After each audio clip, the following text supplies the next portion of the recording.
제가 지금부터 몇 가지 사진을 보여드릴 텐데요. 사진 속에 나타난 음식들을 공통적으로 묶어서 뭐라고 부르는지 맞춰보시기 바랍니다. 띄워주세요.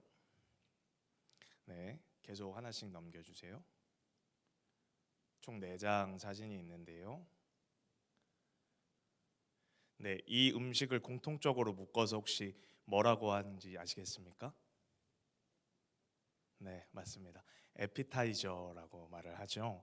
에피타이저는 식사 전에 식욕을 돋구기 위해 나오는 간단한 요리라는 뜻을 가지고 있습니다. 즉 앞으로 나올 메인 디시, 주 요리를 더 맛있게 먹기 위해 미리 식욕을 돋구며 준비하는 역할을 하는 것이 에피타이저라는 것이죠. 오늘은 이러한 에피타이저에 대한 말씀을 나눠보려고 합니다. 성경에는 이 에피타이저와 딱 들어맞는 삶을 산 사람이 있습니다. 그 사람은 함께 본문으로 읽었던 세례 요한입니다.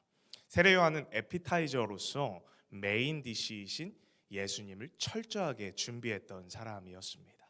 오늘은 이 세례 요한에 대하여 함께 살펴보며 에피타이저 신앙이란 무엇인지, 또한 우리가 그것을 어떻게 적용하면서 살아야 되는지를 함께 나누면서 은혜 받고자 합니다.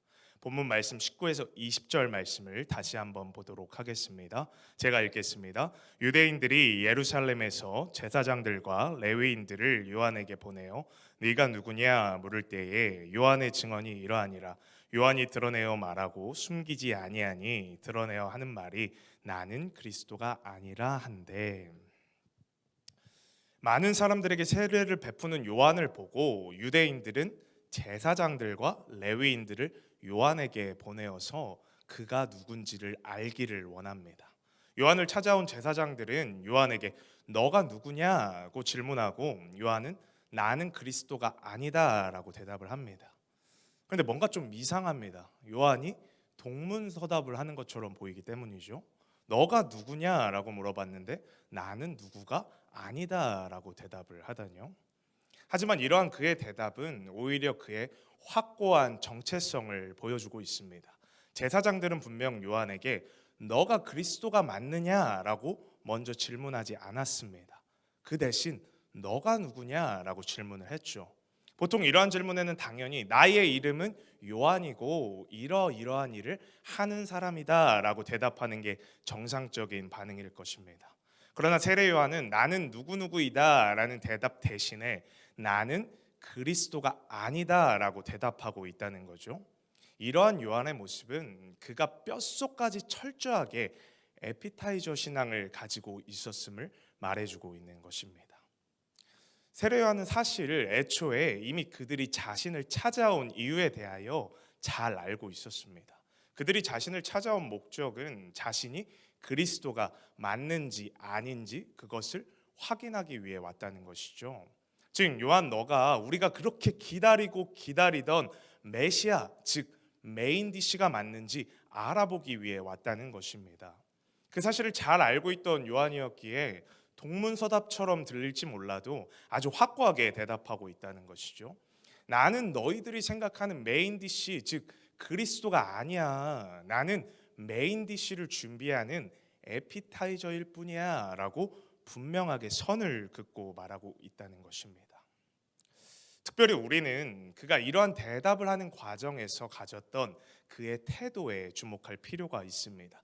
20절 말씀을 다시 보면 요한이 드러내어 말하고 숨기지 아니하니라고 표현하고 있습니다.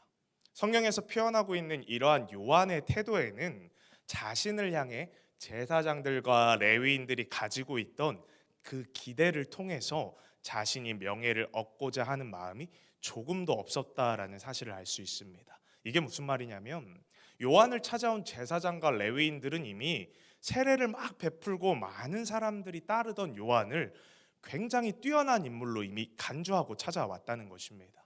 얼마나 요한을 뛰어난 인물로 보았으면 이 요한이 혹시 우리가 그렇게 기다리고 기다리던 그 메시아 그리스도인 거 아니야? 라고까지 생각을 했겠습니까?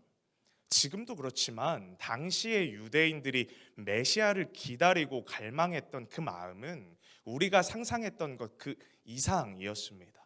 그러한 그들이 요한 이 사람이 그 메시아인가? 라고 생각했다는 것 자체가 이미 유대인들이 요한을 아주 뛰어난 인물로 보고 있었다는 반증이라는 것이죠. 이러한 상황이었기에 요한은 충분히 자신을 이미 그렇게 뛰어난 사람으로 바라보고 있는 그들에게 조금 어중간한 태도를 취하면서 그 명예를 충분히 누릴 수 있는 상황이었다는 것입니다. 앞서 말씀드렸듯이 그들이 요한에게 던진 질문은 너가 누구냐라는 질문이었습니다. 만약 요한이 그들의 그 마음과 기대를 조금이라도 이용할 마음이 있었다면 이렇게 대답했을 것입니다. 나는 세례 요한이다. 너희들이 보고 들었듯이 세례를 베풀 수 있는 권한을 가진 사람이다. 너희들도 보지 않았느냐? 나에게 세례 받기 위해서 수많이 몰려오는 사람들을, 이렇게 사실이 섞인 어중간한 태도로 말을 하면서 충분히 자신을 높일 수가 있었다는 거죠. 그들 앞에서 명예를 누릴 수 있었다는 겁니다.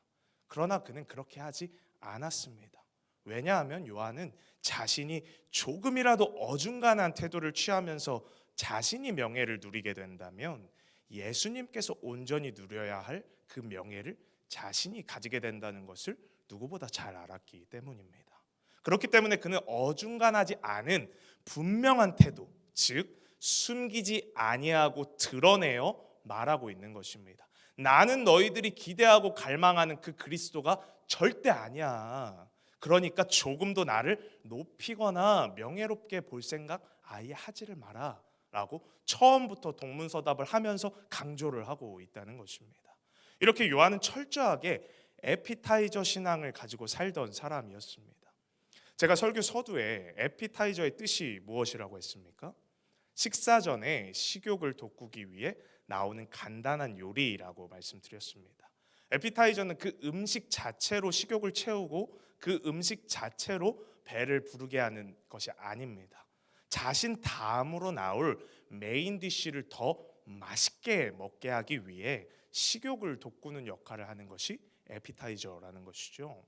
그렇기 때문에 이러한 에피타이저는 반드시 지켜야 하는 규칙이 하나 있습니다. 그것은 바로 자신의 맛이 너무 튀어서 그 뒤에 나오는 메인 디쉬의 맛을 감소시켜서는 절대 안 된다는 것입니다. 우리는 때로 경험하지 않습니까? 아주 달고 맛있는 수박이 있어도 그 직전에 달콤한 아이스크림을 먹고 그 수박을 먹으면 그 수박 맛이 어떻습니까? 아무 맛도 안 느껴지는 맹한 맛이 되지 않습니까? 요한은 이것을 누구보다 잘 알고 있었기 때문에 자신이 취할 수 있는 명예를 눈꼽만치도 누리지 않으려고 한 것입니다. 그렇게 할 때에만 자신 뒤에 메인 디쉬의 역할을 하실 예수님이 온전한 맛을 다 내실 수 있다라고 생각을 했기 때문입니다. 이러한 요한의 태도는 우리 그리스도인들에게 아주 좋은 방향 제시를 해줍니다. 왜냐하면 우리의 메인 디쉬 되실 분은 예수 그리스도 딱 한 분이야 라고 정확하게 정의를 내려주고 있기 때문입니다. 사실 교회를 비롯하여 사람이 살고 있는 곳이라면 그 어디에도 자신이 메인이 되기 위한 싸움은 계속해서 일어납니다.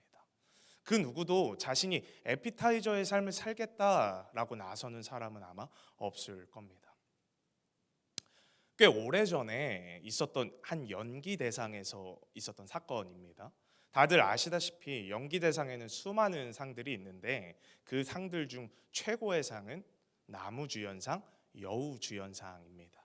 왜냐하면 주연상은 말 그대로 주연으로서 그 연도에 가장 빛난 배우들에게 주는 상이기 때문이죠.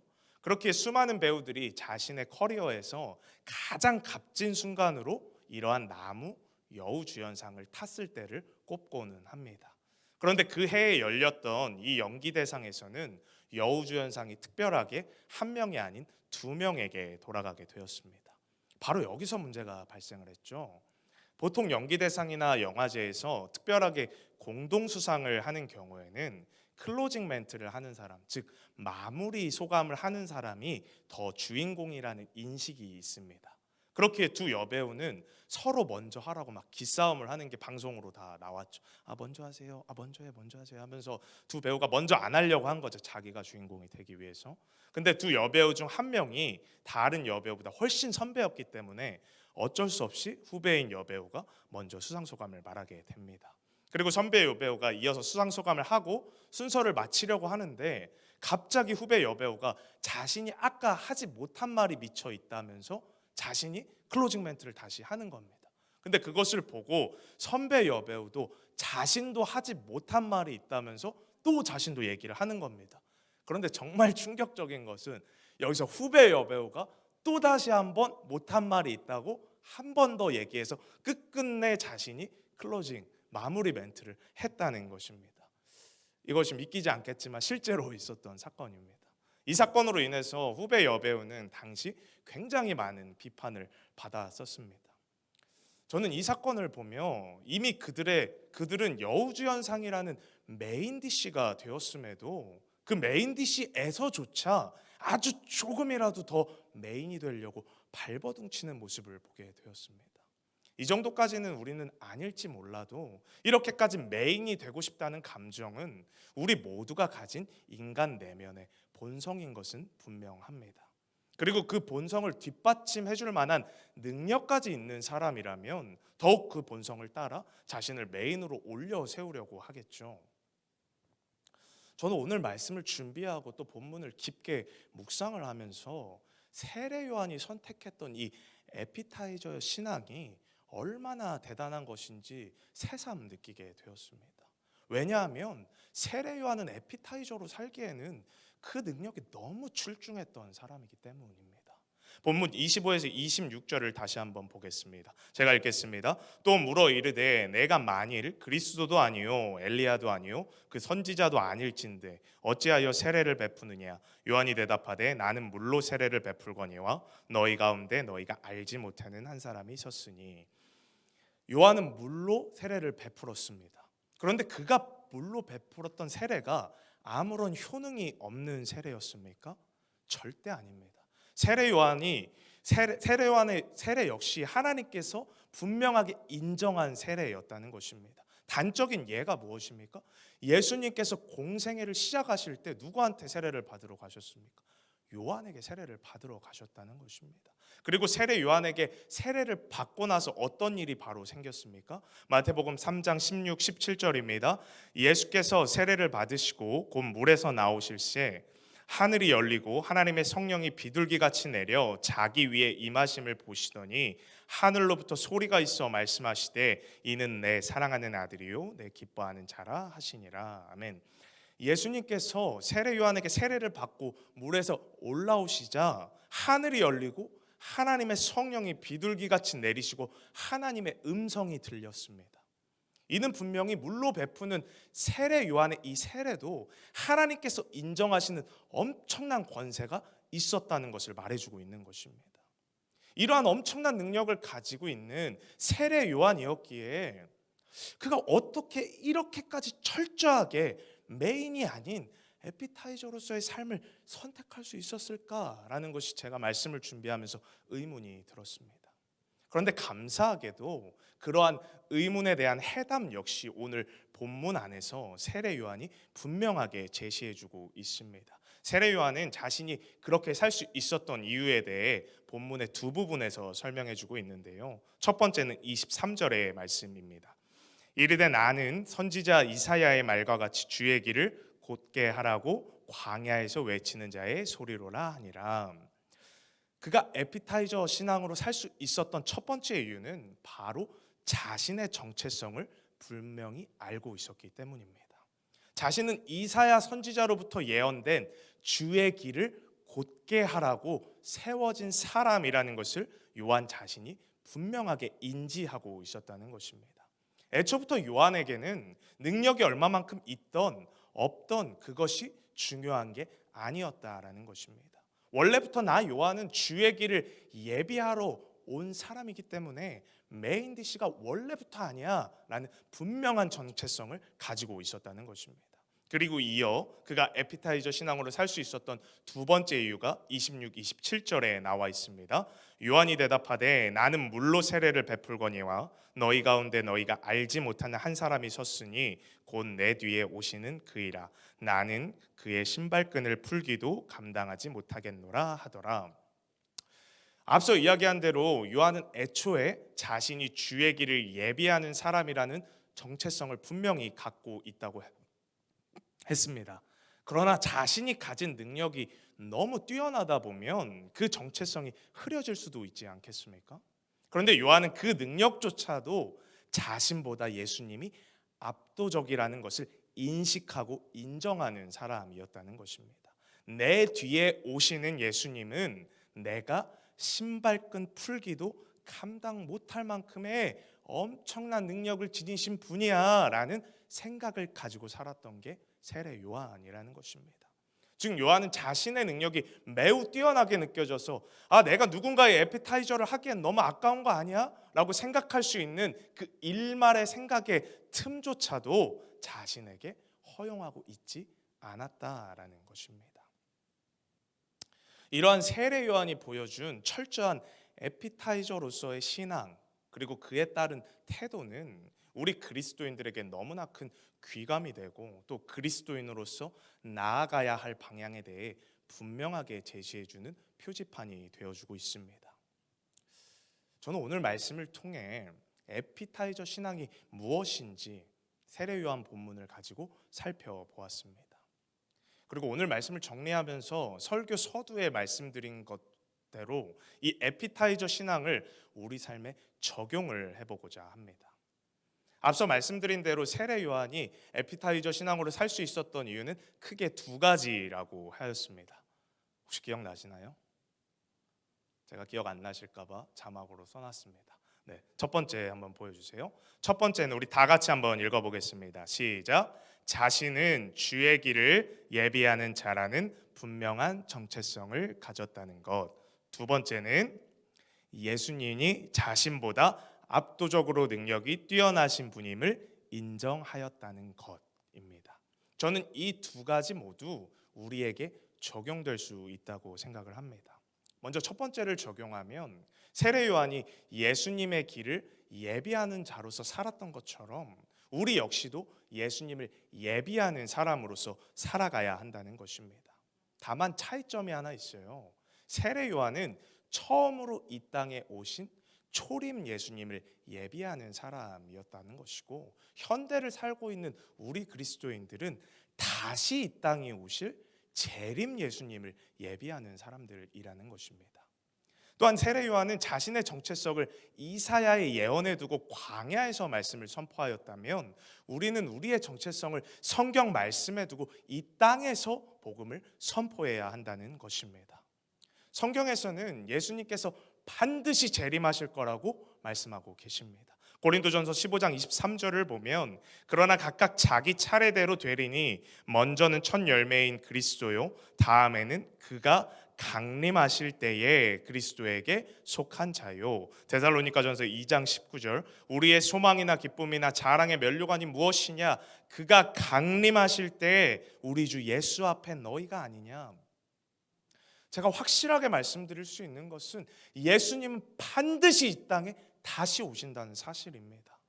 그때는 처음 오셨을 때처럼 인간의 모습으로 마구간에 초라하게 오신다고 말씀을 하지 않으셨어요. 왕의 모습으로 영광스럽게 강림하겠다라고 말씀을 하셨다는 겁니다.